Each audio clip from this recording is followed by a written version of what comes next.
금융발 충격 보고서라. 지금은 위기 직전이다. 이게 무슨 말일까요? 일단 말입니다. 금융 쪽에서 나온 충격 보고서 한번 보시겠습니다. 바로 이 부분입니다.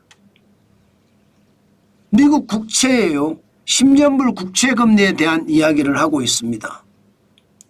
그런데 이 미국 국채가 보면 2025년 4월 6일 3.876%까지 떨어졌다가 4월 11일 4.495%까지 올라갔습니다. 예. 게다가 4월 22일이라고 하더라도 4.410%니까 올라간 10년물 국채금리는 그대로 유지하고 있습니다. 여기에서 놀라운 것은 IMF 당시에도 그랬다는 겁니다. 1996년 12월에 6%였거든요. 그런데 1997년 4월에 6.98%였습니다. 예, 이게 0.98% 차이가 나나요? 지금 말입니다. 지금 전체적인 흐름을 보면 지금과 IMF 직전과 10년물 국채금리의 어떤 급상승이 비슷하다는 거예요. 금융당국자들이 이 부분을 두고 시장에 진짜 위협감이 있다. 마치 IMF 외환위기 직전과 지금이 너무 많이 닮았다. 이렇게 이야기합니다. 여기에다 더 심각한 것은요. 국채금리가 올라가고 있잖아요. 그죠? 그런데 놀라운 것은요. 달러 인덱스가 심각하게 떨어져 보입니다. 심각하게. 일반적으로 국채금리가 올라가면 달러화도 강세를 보여야 합니다. 강세를. 그런데 국채금리는 갑자기 폭등하는데 달러 인덱스, 달러의 가치는 폭락하고 있어요. 이것이 말입니다. 뭔가 큰 위기가 다가오고 있다. 이런 느낌이 굉장히 강하게 든다는 얘기.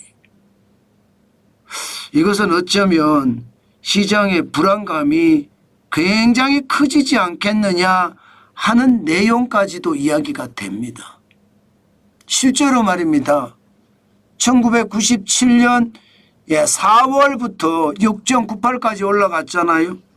그리고 바로 뒤이어서 1997년 6월에는요. 태국이 외환위기를 맞습니다. 태국이. 그러면서 태국이 굉장히 혼란스러워지고요. 이게 인도네시아나 말레이시아를 거쳐서 쭉 올라옵니다. 1997년 11월 말 대한민국에도 강타하기 시작합니다. 헤지펀드들이 공격을 하고 그 사이에 대한민국은 결국 1997년 12월 3일 항복하고 맙니다. 그때하고 너무너무 지금이 유사하다는 거예요. 그래서 시장에서는요. 미국 국채의 흐름이 보니까 IMF 외환위기 직전과 너무 유사한데 이게 자칫 잘못하면 대한민국의 충격적인 위기로도 발전할 수 있겠다. 이런 얘기가 계속 나오는 겁니다. 일반적으로 국채금리가 올라가면 달러의 강세가 일반적이에요. 그런데 달러는 폭락해서 약세를 유지하고 있거든요. IMF 외환위기 전에 이랬다는 겁니다. 국채금리는 올라가는데 달러는 약세를 면치 못하면서 외환위기가 크게 덮쳤거든요. 지금이 그런 상황과 너무너무 유사하다는 이야기입니다. 실제로 다른 지표들을 보더라도 그런 뉘앙스가 나타납니다. 당장 말입니다. 미국 기준으로 성장률을 보면 뭔가 심상치 않습니다. 미국의 올해 경제 성장률이 1분기가 마이너스가 될 가능성이 굉장히 많다고 이미 나오고 있는 상태에서 IMF는요, 올해 성장률을 1.8%로 내렸습니다. 심지어 컨퍼런스 보드는 1.6%로 내렸고요. 사실 미국의 컨퍼런스 보드 전망 능력이 굉장히 뛰어나다 이렇게 알려져 있는 곳입니다. 그래서 나오면 잘 봐요. IMF도 경제 전망에 대해서는 세계가 인정을 하거든요. 그런데 1.8%, 피치도 1.7%고요. 그러면 지금 미국의 저성장의 위기가 있다는 뜻인가요?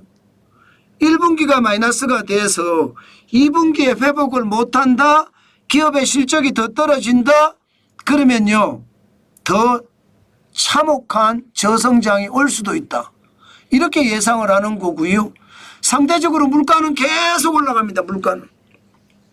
치솟는다가 아니라 솟구친답니다. 단기 기대 인플레이션이 지금 2025년 4월에 6.7%까지 올라갔습니다. 이게 미시간대에서 발표된 지표입니다. 1981년 이후 최고치라고 해요. 그만큼 말입니다. 물가가 장난 아닙니다. 2022년 3월에 5.4%도 높다 했거든요. 그런데 지금 2025년 4월에 6.7%까지 올라갔잖아요. 그러니 시장에서는요, 결국 저성장의 고물가라고 하는 스태그플레이션이 미국을 덮치지 않을까 이야기죠. 미국을 크게 덮친다는, 크게. 그렇게 덮쳤을 때 과연 신흥국은 괜찮겠냐요.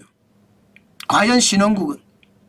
미국이 저성장의 고물가가 되면 미국에 수출하는 나라들은 같이 무너질 수밖에 없어요. 멕시코도 그렇고요. 사실 멕시코도 94년에 데킬라 위기를 맞아서 95년까지 굉장히 어려웠던 적이 있잖아요. 그러면서 그 여파가 아시아권으로 와서 IMF 외환위기까지 발생이 됐고요. 그런 것을 감안을 하면 미국이 금리를 내릴 때 신흥국의 위기가 꼭 뒤따랐거든요. 그런 위기가 올까 지금 모두가 전전긍긍합니다. 미국이 금리를 내릴 때마다 신흥국들은 항상 고통을 겪었는데 그 고통이 이번에도 오지 않겠느냐 하는 그런 암울한 전망들이 계속 나온다는 겁니다. 암울한 전망들이. 그 암울한 전망에서 우리나라는 예외가 되느냐? 아니에요. 대한민국도 예외가 되지 않습니다. 그러니까 시장의 위협이 굉장히 크다고 이야기하는 거고요. 그 위험이 결국 말입니다. 시장의 불안감으로 굉장히 크게 좌우한다 이렇게 생각을 합니다. 제가 여러분들에게도 계속 말씀드려왔지만 그 충격의 여파는 결국 말입니다. 결국 시장 전체가 다 떠안아야 될 그런 상황이 아닐까 지금 그렇게 이해하는 겁니다. 실제로도 말입니다. 여러분 지표를 한번 보시면 여러분들도 놀라실 거예요. 미국의 역대 주요 금리 인하기를 보면 침체가 다 터졌거든요. 1995년 6월부터 시작해서 6.0%의 금리가 1998년 1월 1일까지 4.75%까지 내릴 때 이때가 여러분들 다 아시는 위기 때예요. 그죠? 그리고 IT 버블 때도 6.5%에서 1.0%까지 내렸죠. 글로벌 금융위기 때도 5.25%에서 0.25%까지 내렸죠. 지금 말입니다. 지금 2024년 7월 5.5%를 금리를 계속 내리고 있는 중입니다. 그래서 제가 위기 직전 단계다 그 말씀을 드리는 겁니다. 여러분 지표는요 절대 거짓말하지 않습니다. 지표를 보고 있으면 항상 그 위기라는 건 뭐 그대로 사이클링처럼 그대로 그 기간대로 위기가 오지는 않지만 시간을 넉넉하게 두고 보면요, 결국 위기가 옵니다. 저는 그래서 여러분들에게 그만큼 현금을 쌓으시라. 지금은 투자에 집중하는 것보다가 생업에 집중하면서 벌은 돈을 계속 쌓아가시라. 제가 이렇게 이야기하고 있는 겁니다. 저는 작은 단서만 있으면 그 단서를 쫓아간다고 했잖아요. 미국의 10년물 국채금리가 급등하는 것, 그런데 달러는 계속 하락하는 것, 이것이 이상하다 이거예요. 마치 국채금리가 올라갈 때 달러도 강세였는데 그렇지 못하다는 거죠. IMF 외환위기 때처럼 국채금리는 올라가는데 달러는 약세가 되면서 위기가 왔잖아요. 지금도 그런 IMF 외환위기 같은 그런 위기가 우리 쪽으로 오지 않을까. 지금 금융당국은 크게 우려하고 있다는 뜻입니다. 그만큼 말입니다. 지표 하나가 가르쳐주는 바는 굉장히 큽니다. 저는 그 지표를 보고 항상 말씀을 드리니까 여러분, 시장은 항상 위기감이 있다는 것, 우리가 인정을 하고 시장을 봐야 되겠다. 그 말씀 오늘도 진짜 강조해서 드리겠습니다.